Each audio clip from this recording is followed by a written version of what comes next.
Olá meu amigo, olá minha amiga, tudo bem? Muito obrigado por estar aqui de volta para assistir mais uma parte dessa revisão. A gente vai continuar com a nossa matéria, então vamos lá.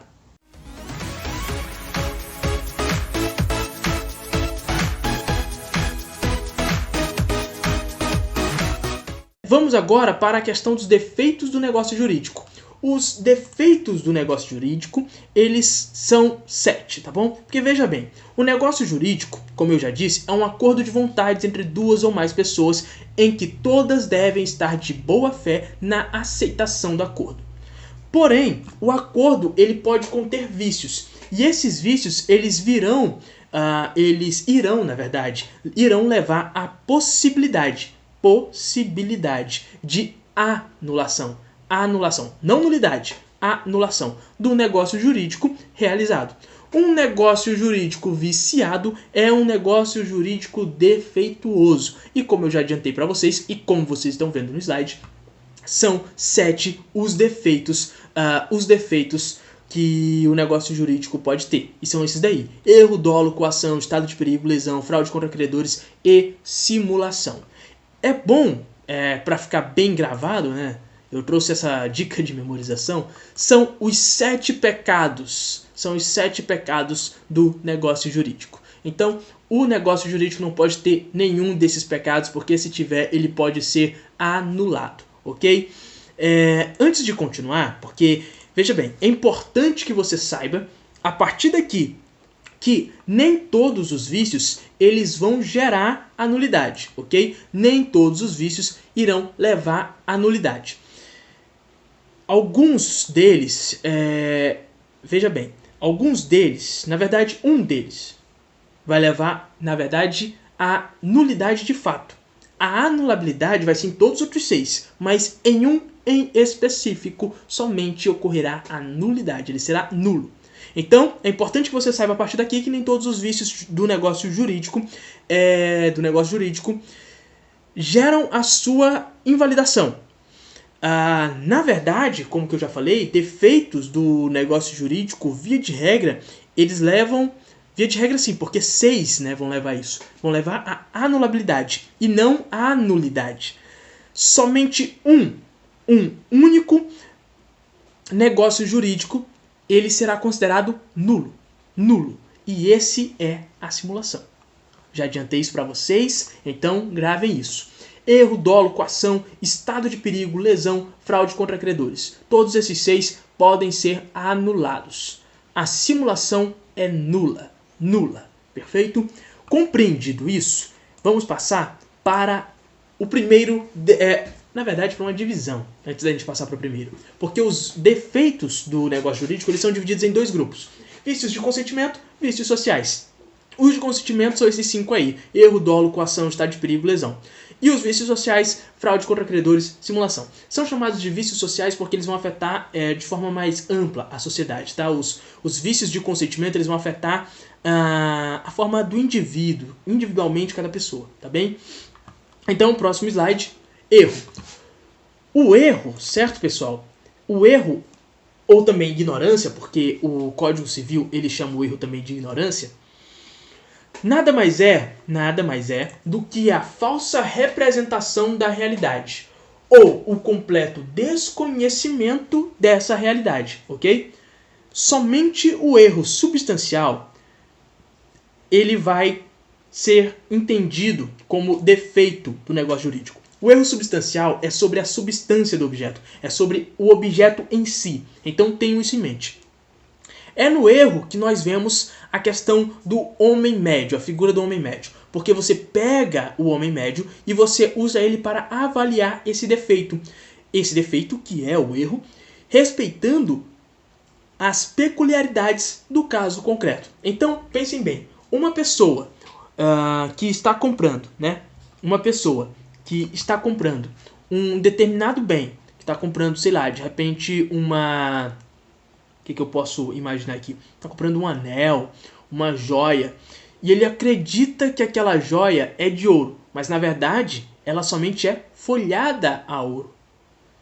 Se eu sou uma pessoa, veja bem, se eu que sou a pessoa que está comprando isso, eu sou uma pessoa que não entende nada de ouro, se eu não entendo nada sobre isso, eu sou levado a erro facilmente, sou facilmente enganado. Agora, se eu sou uma pessoa que, na verdade, eu trabalho ou já trabalhei em uma joalheria, aí não. Aí o erro ele não vai ter mais essa característica de ter causado um dano para você. Você observa o homem médio. É esperado de uma pessoa que nunca viu uma pedra de ouro na vida, que nunca viu uma joia de ouro na vida, reconhecer que um anel, uma determinada joia, é de ouro e não folhada a ouro? Mas a gente pode afirmar que é esperado sim que uma pessoa que trabalha numa joalheria, vendendo ouro e tudo mais, essa pessoa ela tem as capacidades, tem a capacidade suficiente para avaliar isso, ok? Então, se exige que o erro seja efetivo e, além de efetivo, que ele seja real, sendo ele a causa do negócio jurídico. Isso significa que o erro ele deve acontecer, primeira coisa, né? Se ele é efetivo, significa que ele deve acontecer e que ele deve ser a causa do negócio jurídico. Ou seja, esse negócio jurídico não ia acontecer se a pessoa que levou a outra erro tivesse contado todas as questões da substância. Então, se eu estou comprando aquela joia, aquele anel de ouro, acreditando ser de ouro, mas na verdade é folhado a ouro, porque eu quero comprar um objeto de ouro para mim, se eu ao conversar com o vendedor fala, não, sim, é de ouro sim, pode levar, isso daqui é o que mais está vendendo, todo mundo gosta, não sei o que. Mas na verdade não é ouro, é folhado a ouro, né? Pelo meu desconhecimento, eu compro esse, né? Então vai acontecer o erro substancial, certo? Mas vejam bem, diferentemente se eu iria comprar de qualquer forma aquele bem. Ah não, de ouro ou folhado a ouro eu ia levar. Ah não, eu quero comprar um anel que pareça de ouro. Então se for de ouro, folhado a ouro, ou só pintado de amarelo, de dourado, eu vou levar. Se isso acontecer, se for essa a minha convicção, então o erro não foi efetivo para concretização do negócio jurídico, entendem? Diferentemente se eu querendo comprar um negócio de ouro, só comprei aquilo que estava no bem jurídico, que estava à venda, eu só comprei porque o vendedor me falou que aquilo era o que eu esperava que fosse, entendem? Então, compreendido isso, que não é difícil de compreender, vamos agora para a questão do dolo. Primeiro, antes de eu ir para o dolo, né, é muito importante porque isso aqui é interessante. O erro ele pode recair sobre a natureza do negócio, pode cair sobre o objeto principal do negócio e pode cair também sobre a qualidade do objeto, sobre a pessoa e sobre o direito. E aí o exemplo que eu trouxe para vocês. Uma pessoa que compra um anel folhado a ouro imaginando ser de ouro puro, tá bem? Ele recai quanto à natureza, pode cair sobre o objeto principal do negócio, sobre a qualidade do objeto, sobre uma pessoa, sobre a pessoa e também sobre o determinado direito, como se, por exemplo, você estivesse querendo comprar um anel de ouro, mas na verdade você está alugando esse anel de ouro. Então seria a questão do direito. Agora partindo para o dolo. No direito civil, prestem bem atenção, no direito civil, o dolo é a vontade de viciar o consentimento de uma outra pessoa. Então, vamos voltar lá para o slide. O dolo é a vontade de viciar o consentimento de outra pessoa, a fim de obter uma vantagem para si ou para terceiros. O dolo, ele tem várias características.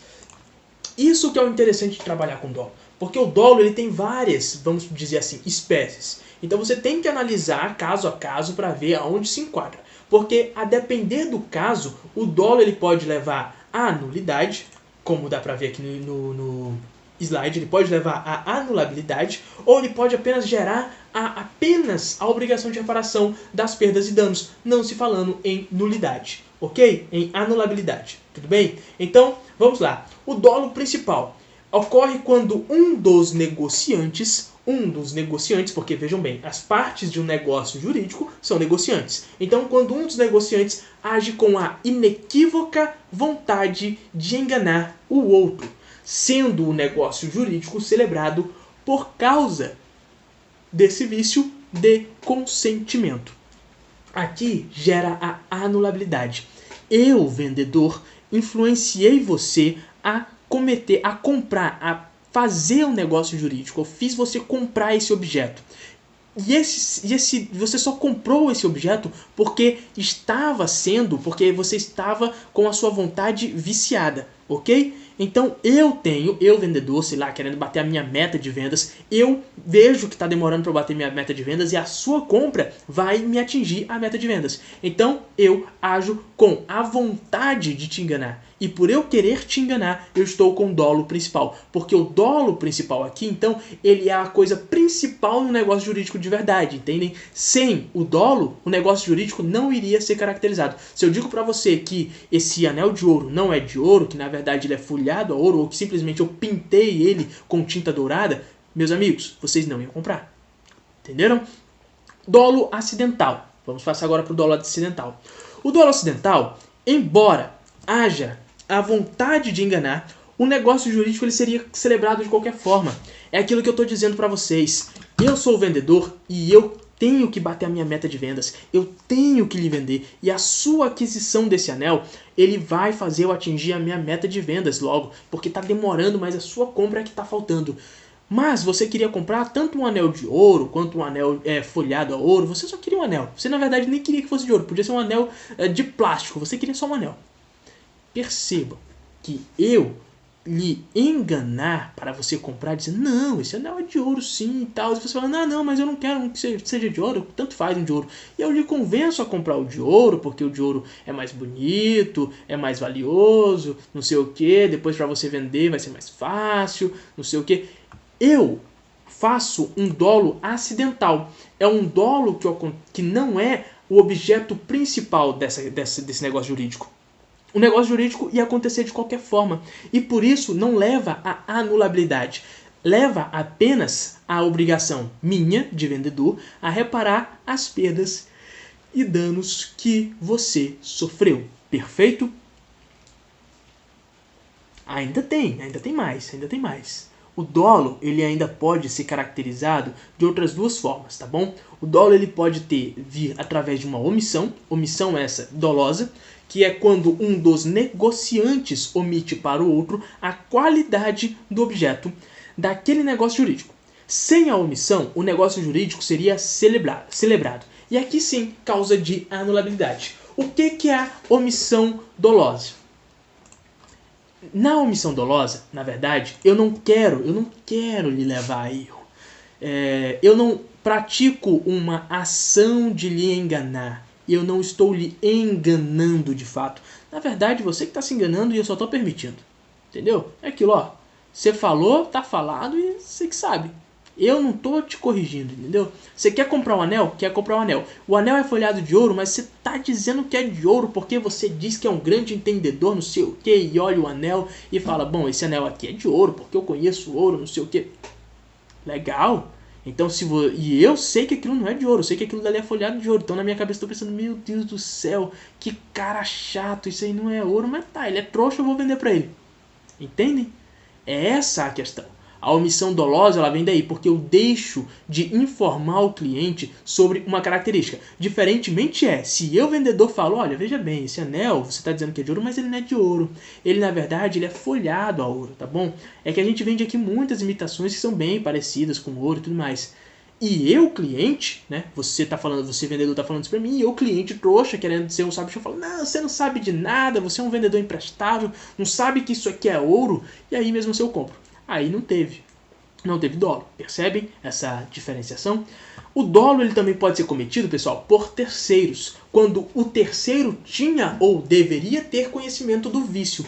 E isso gera a anulabilidade. Mas se a pessoa ela não tinha o conhecimento do vício ou não deveria ter, ela vai responder Então, somente pelas perdas e danos. E aí eu trouxe o exemplo do corretor de imóveis. O corretor de imóveis, ele tem a obrigação, ele tem o dever de saber todas as características do imóvel que ele está vendendo. Então, você está querendo comprar uma casa. Eu sou corretor de imóveis. Eu pego e levo você a essa casa. Você não vai nem conhecer o dono da casa, eu que vou fazer tudo pra você. E aí eu lhe mostro a casa. Olha, a casa é bonita, tem 5 quartos, 10 banheiros, 20 salas, enfim. É a casa dos seus sonhos. É a casa dos seus sonhos. Você gostou. Só que eu escondo, por exemplo, que tem infiltração nessa casa. Tem 10 banheiros. Só que os 10 banheiros, se você ligar o chuveiro, inunda tudo. Se chover, a casa, os 20 quartos e os 5 quartos, as 20 salas inundam. Você se molha mais dentro de casa do que fora. Então, eu não informo você sobre isso, mas eu te levo num dia ensolarado, num dia numa semana em que não aconteceu nenhuma chuva, que não teve nenhuma chuva, te levo no verão, aquele sol de 40 graus na sombra, e aí eu lhe engano. E esse dolo ele não está sendo cometido pelo dono do imóvel, que é a pessoa que você nem conhece. Está sendo cometido por mim, corretor. É um dolo cometido por terceiros, tudo bem? E disso vai gerar, se eu, corretor, deveria ou tinha o conhecimento, isso gera a anulabilidade. Mas se eu, corretor, na verdade, não sabia dessas infiltrações, sei lá, é o meu primeiro dia de trabalho, bom, choveu na noite passada, eu te levei lá, não teve sinal de infiltração nem nada, mas depois que você compra a casa, você detecta esses sinais, eu, corretor, vou ter que te indenizar pelas questões apenas de perdas e danos, tudo bem? Vamos agora passar para mais características, mais definições de dolo, porque o dolo ele pode ser também, pessoal, por representação. Vejam só, o dolo por representação ele é diferente. Pensem que o dolo por terceiro ele acontece sem que a pessoa dona do imóvel, né? Então, A é dono do imóvel, A é dono do imóvel. Ele põe o imóvel para ser vendido pela locadora B. E a locadora B encontra o vendedor C, o comprador C, para poder comprar essa casa. C e A nem se conhecem, mas eles fazem uma relação triangular, certo? Uma relação triangular. Mas na questão do dolo por representação, muda um pouquinho. Tem um terceiro envolvido? Tem um terceiro envolvido. Só que eu nomeio a pessoa para falar em meu nome com tudo. Entendem? Vocês podem pensar, por exemplo, na questão do advogado. E aí vai ficar fácil. Porque, veja bem, a representação ela pode ser de duas formas. Ela pode ser legal ou ela pode ser convencional. E por que eu falei para vocês pensarem na questão do advogado? Porque vocês estão pensando em um representante convencional. Se o dolo por representação for cometido, se quem cometeu for o representante legal, o representado, a pessoa representada, vai responder até o limite do proveito que teve. Agora, se o representante for convencional, seja um advogado ou seja uma pessoa para quem você emitiu uma procuração, o representado responde solidariamente. Então, se o valor a ser exigido por danos for de 100 mil, tanto o representante quanto o representado terão que arcar com essa dívida, tá bom? Com esse pagamento. E o dolo, pessoal, meus amigos, o dolo também pode ser bilateral. E o dolo bilateral ele vai acontecer se ambos os negociantes, eles agem com a inequívoca vontade de enganar um ao outro. E aí, nesse caso, acontece uma coisa muito interessante. Lembram de quando eu falava sobre a questão de contrato, de que o objeto tinha que ser lícito, e eu falei sobre o contrato de compra e venda de cocaína? Pois é, por que eu não posso levar o contrato de compra e venda de cocaína ao Poder Judiciário para executar judicialmente o cumprimento daquela obrigação? Porque, bom, eu estou fazendo algo errado e a pessoa também está fazendo algo errado, entendem?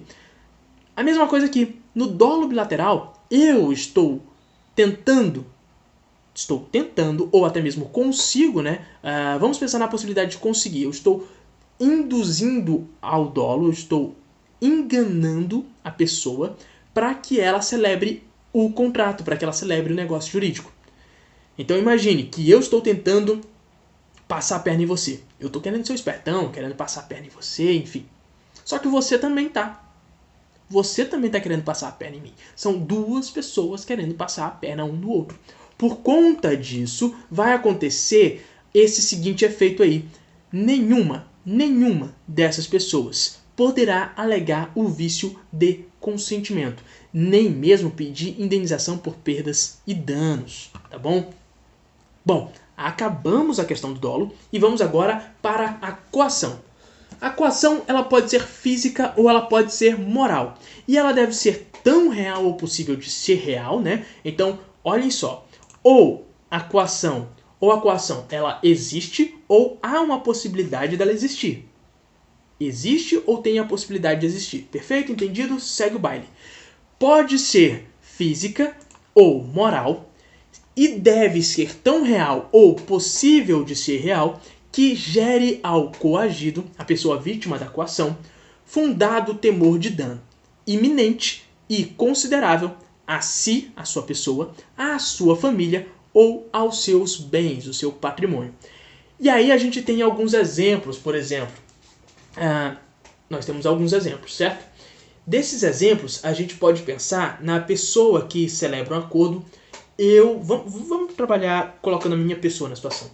Eu estou celebrando com o João um acordo, uma compra e venda. Só que o João, ele está me ameaçando. Ele está falando que se eu não vender para ele a minha casa, que é avaliada em R$1 milhão, se eu não vender para ele por 100 mil, eu vou morrer. Ele vai me matar. O João está me coagindo de forma moral. E também, até mesmo de forma física, se ele tiver, por exemplo, com a arma apontada para minha cabeça enquanto eu assino o contrato de compra e venda.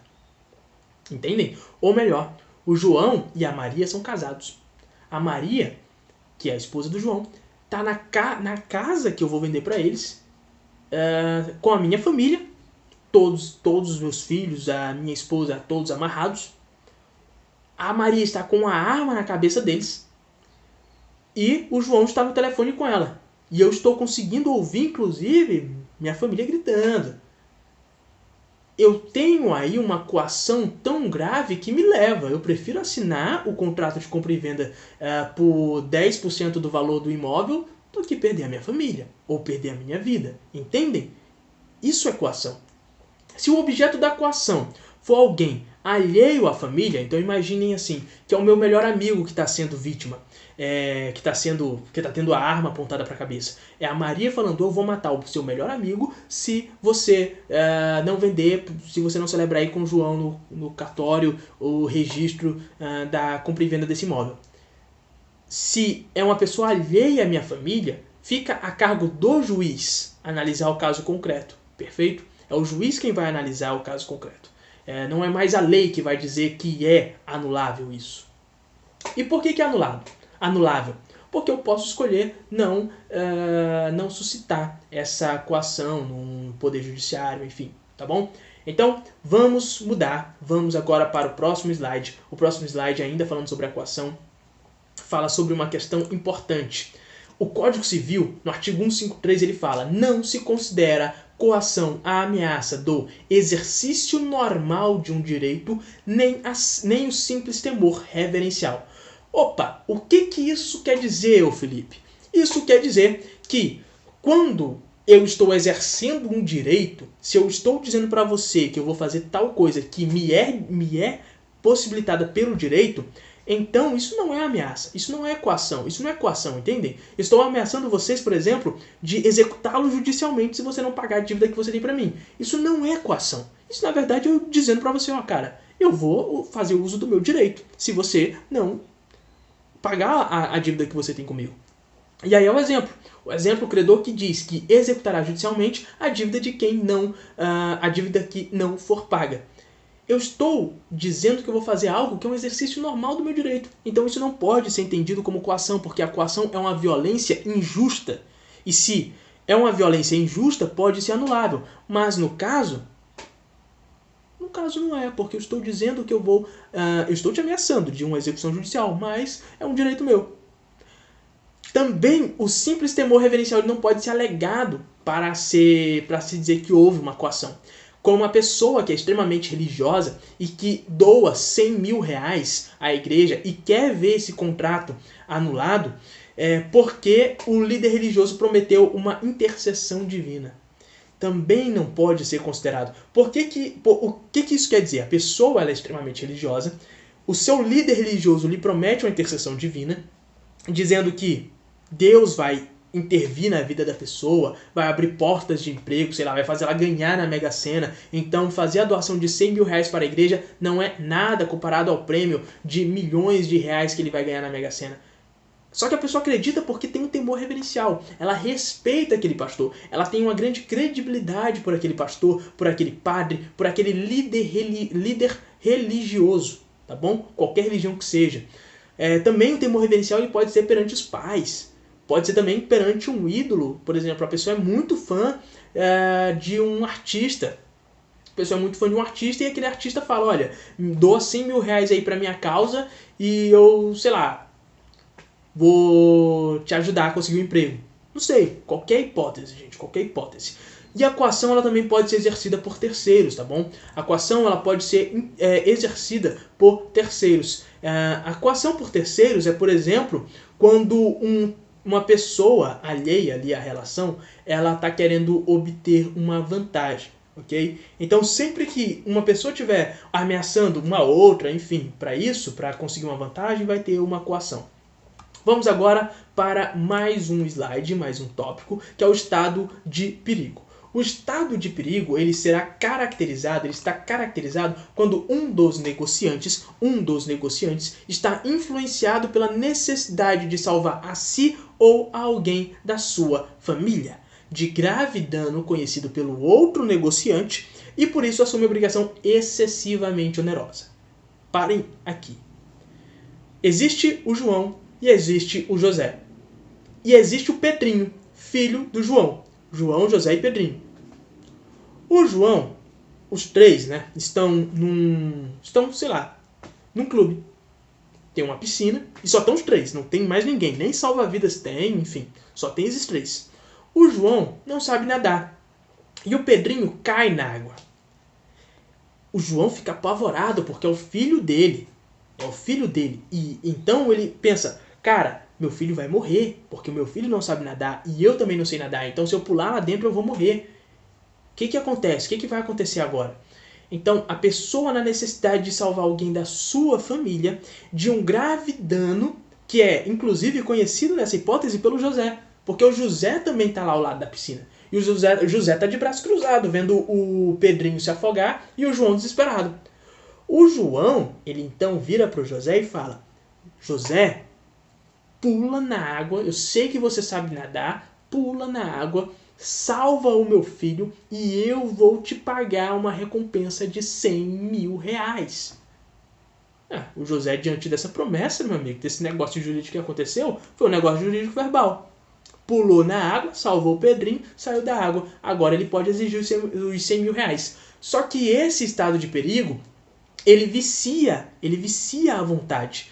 Veja, se o João estivesse numa hipótese normal, se o João soubesse nadar, se o Pedrinho soubesse nadar, nunca que ele pediria para o José pular na água e tirar o filho dele, da água pelo valor de 100 mil reais. Nunca que isso aconteceria, tá bom? Então, a vontade do João foi viciada pelo estado de perigo, porque o seu filho ia morrer, e para evitar a morte do seu filho, ele prefere perder, 100 mil reais.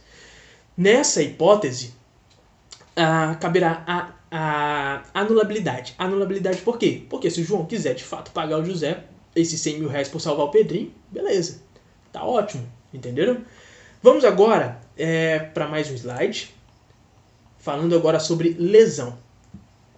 A lesão ocorre quando um dos negociantes, por necessidade imediata ou então por inexperiência, se obriga a pagar por algo um valor desproporcional. Nós temos aqui dois exemplos. O primeiro, a pessoa que está perdida há dias no deserto, com sede, e oferece 10 mil reais a outra por uma garrafa d'água. Diferente do estado de perigo, na lesão, a vida da pessoa ou a vida de uma outra pessoa, né, de alguém da sua família, não estará em risco iminente, tá bom? Olha só, a pessoa ela está perdida no deserto há dias. e ela tá sem beber água, ela tá com muita sede e ela daria tudo por uma garrafa d'água, por um gole d'água. Só que ela ainda conseguiria sobreviver normalmente, sem beber água. Ela ainda conseguiria sobreviver, sei lá, mais 1 ou 2 dias, mais 3 dias, enfim. Ou, sei lá, a pessoa tá perdida não há dias, mas há algumas horas e tá com muita sede. Ela poderia sobreviver ainda mais um tempo sem beber um gole d'água. Só que ela está com uma necessidade imediata. A necessidade imediata dela é beber água, porque ela está com sede. Se ela está com sede, então a primeira pessoa que ela encontra no deserto, sei lá, um sheik árabe que está no seu camelo, tem uma garrafa d'água, ele fala, cara, eu te dou 10 mil reais. Eu te dou 10 mil reais por essa garrafa d'água. É uma possibilidade. Ou então, ele chegou à cidade, conseguiu sair do deserto, chegou à cidade, e na cidade a primeira barraquinha com água, ele fala, cara, toma, eu tenho 10 mil reais, toma 10 mil reais aqui, eu carrego 10 mil reais no meu bolso. Tá aqui 10 mil reais e me dá essa garrafa d'água aí que eu quero beber. Lesão? É outro vício de consentimento, porque a pessoa num estado normal, ela não iria pagar 10 mil reais por uma garrafa d'água. Ia pagar seus 2 reais, 5 reais, sei lá. O exemplo 2 se refere à inexperiência. Uma pessoa leiga que ela oferece 10 mil reais a outra para formatar um computador. Cara, você que está me assistindo, provavelmente você sabe quanto que custa a formatação de um computador. Porque você já deve ter mandado formatar um computador. Talvez você até saiba formatar um computador. Eu sei formatar um computador. Eu sei quanto que custa para fazer isso. Eu sei quanto tempo leva, quanto da minha mão de obra custa, material, enfim. Eu sei quanto que custa. Mas eu sei que não custa 10 mil reais. Só que às vezes a sua avó, que não sabe e ela tá querendo, ela tá doida para ver as receitas no YouTube de receitas de bolo, enfim, e ela quer fazer, mas só que o YouTube não tá rodando porque o computador tá com problema, precisa formatar. Sua avó pede pro seu vizinho, que sabe formatar, fala, meu vizinho, formate por favor esse computador para mim, eu lhe pago 10 mil reais. O vizinho na hora vai aceitar. Só que isso é lesão, porque se ela tivesse a experiência certa, se ela soubesse que formatar um computador não é tão difícil, não é tão demorado, não é tão caro, ela certamente não iria comprar, não iria pagar para alguém fazer a formatação do seu computador por 10 mil reais, tá bom? Vamos para a fraude contra credores. Agora nós saímos dos vícios da vontade, né, de consentimento, e entramos agora nos vícios sociais. Tudo ainda é defeito do negócio jurídico, tá bom, pessoal? Então não confundam. A fraude contra credores. A fraude contra credores, pessoal, ela vai acontecer, na verdade, de uma forma, numa esfera mais como é que eu posso dizer, mais social, numa espécie mais da sociedade, vai afetar mais a sociedade do que o indivíduo em si. O que eu quero dizer com isso? Vamos lá. A fraude contra credores ela está caracterizada quando uma pessoa dilapida seu patrimônio a fim de não pagar seus credores.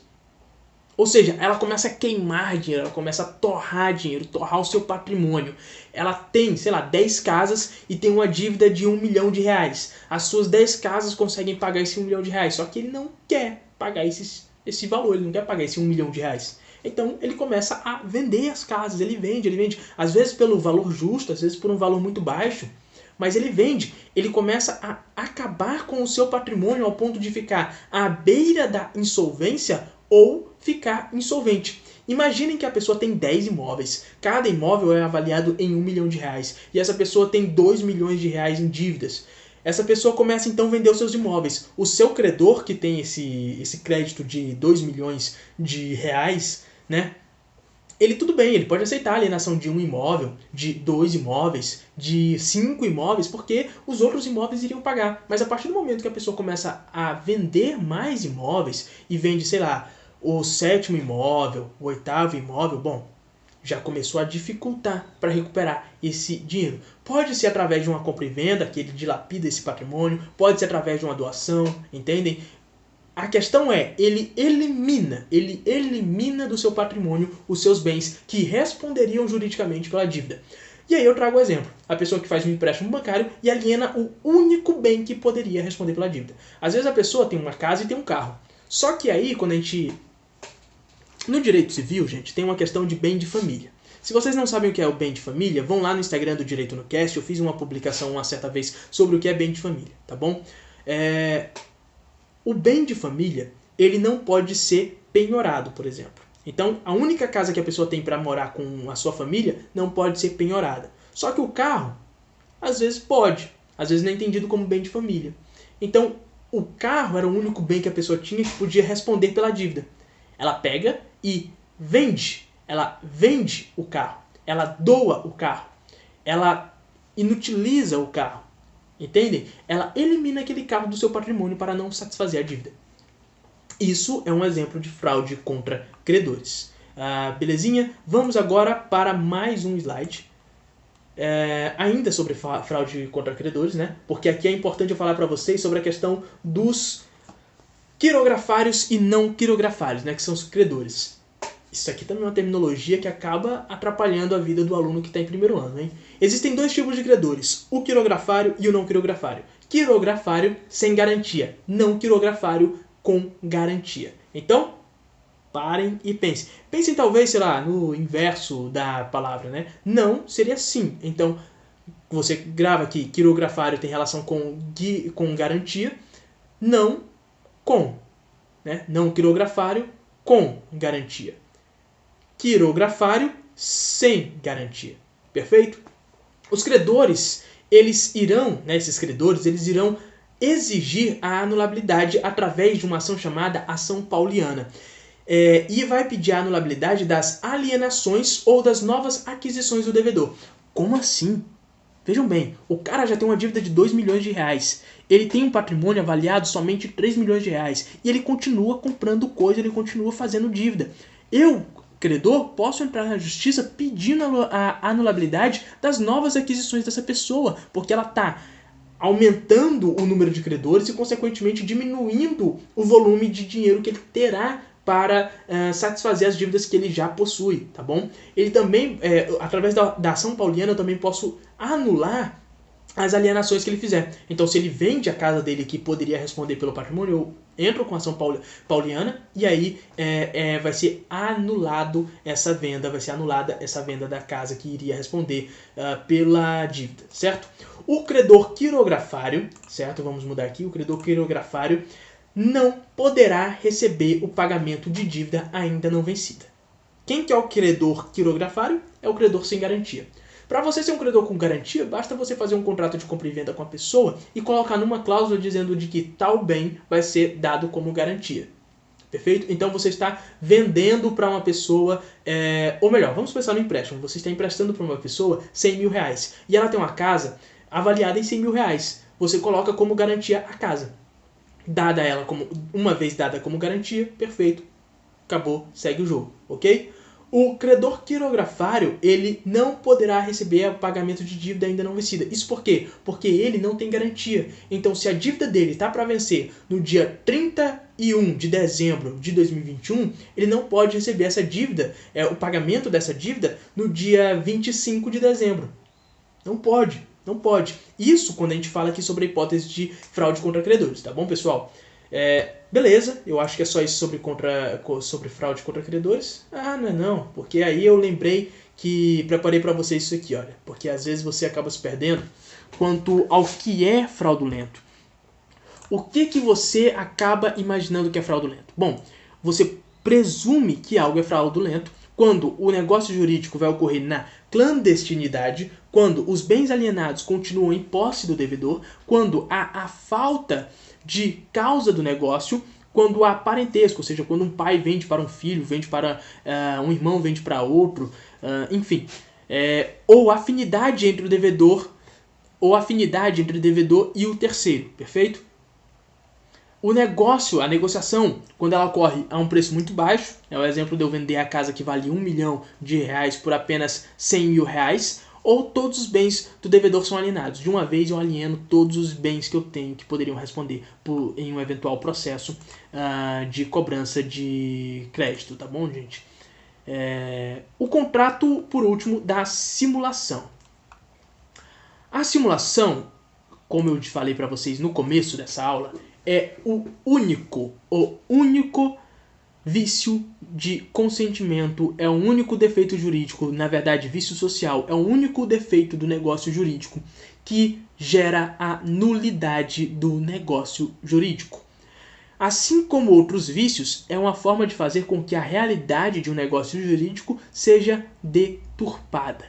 Na simulação, ambos os negociantes, os dois, né, ou mais, porque pode ser um contrato que envolve 3, 4, 5, 10 pessoas, enfim. Então, na simulação, todos os negociantes têm a vontade de enganar e celebram um negócio jurídico para gerar prejuízo a terceiro. Normalmente, esse terceiro, eu vou explicar para vocês, normalmente não é uma pessoa física. Às vezes o terceiro é a administração pública, tá bom? Então, vejam bem, na simulação, eu vou acabar tratando sobre esse detalhe aqui, ó, o exemplo. Pessoa que, em um processo de divórcio, vende a um amigo uma casa por 500 mil reais, mas registra a compra e venda em apenas 200 mil reais. O objetivo é prejudicar o outro cônjuge. A pessoa, vamos aqui, abre para mim, a pessoa, o Antônio, vai se divorciar da Maria. Antônio e Maria foram casados. Durante o casamento eles compraram uma casa avaliada em 500 mil reais. E o Antônio, eles entram num processo de divórcio. O Antônio, então, ele pega e vende esse imóvel. Ele vende o imóvel que vale 500 mil reais por 500 mil reais. Ele vende para um amigo, por exemplo. E ao vender esse imóvel, o Antônio ele coloca no contrato apenas o valor de 200 mil reais. Por que ele fez isso? Por que ele vendeu? Na verdade, a Maria pode até ter concordado na venda.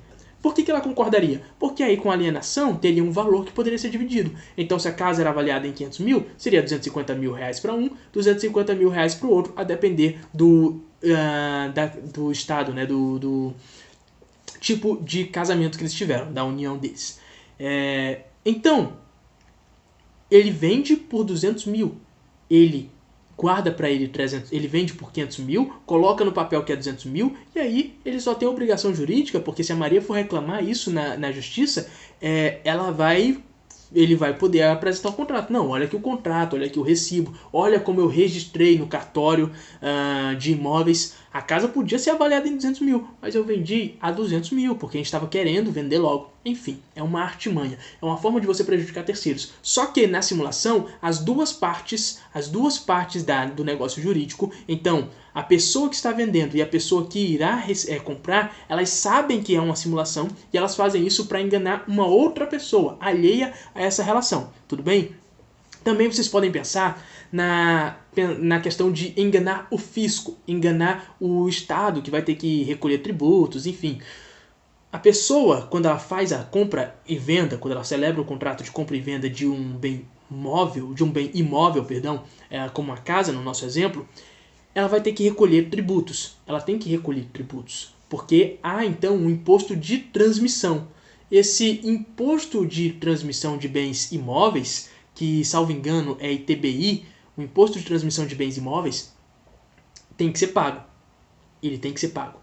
E ele vai ser pago numa porcentagem X dentro do valor da compra e venda, certo? Então, se o bem foi vendido a 100 mil reais, vamos dizer que o tributo recaia sobre 30% do bem, né, da compra e venda, então 30 mil ficaria para a administração pública.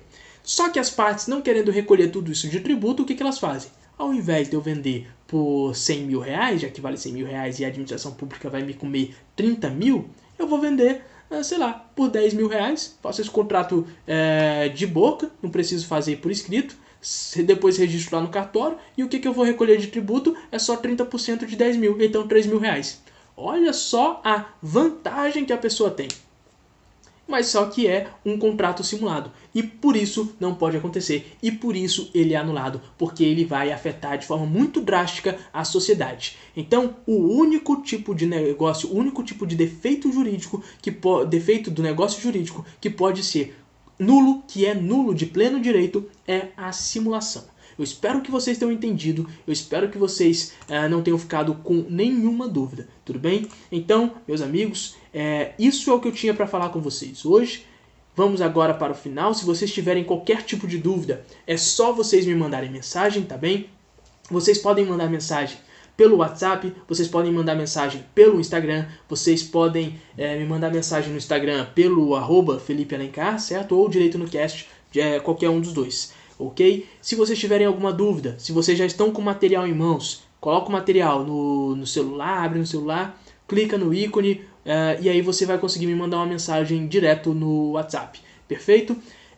Eu quero agradecer a vocês por assistirem a aula até aqui, eu quero agradecer vocês por estarem participando, estarem contemplando essas revisões feitas pelos nossos parceiros nossos parceiros do curso de Direito do Unisal Lorena, que são alunos, são graduandos. Muito obrigado por isso, espero tê-los ajudados e se vocês tiverem dúvidas, né, tá aí, eu já repito novamente, e não percam as outras revisões, tá? Ainda temos outras revisões. Se você está assistindo essa daqui como a sua primeira revisão, volta lá na revisão da Beatriz, que ela falou sobre uma outra parte do direito civil. Existem outras 2 revisões de direito penal e outras 2 de teoria geral do direito. Então, se essa é a primeira revisão que você está assistindo, vá assistir as outras, pelo amor de Deus. E se essa não é a primeira, eu quero simplesmente lhe agradecer por já estar contemplando a esse projeto, a esse evento, tá bom? Meu nome é Felipe Alencar, sou criador do Direito no Cast. Muito obrigado por vocês assistirem até aqui e até a próxima revisão. Tchau, tchau, pessoal!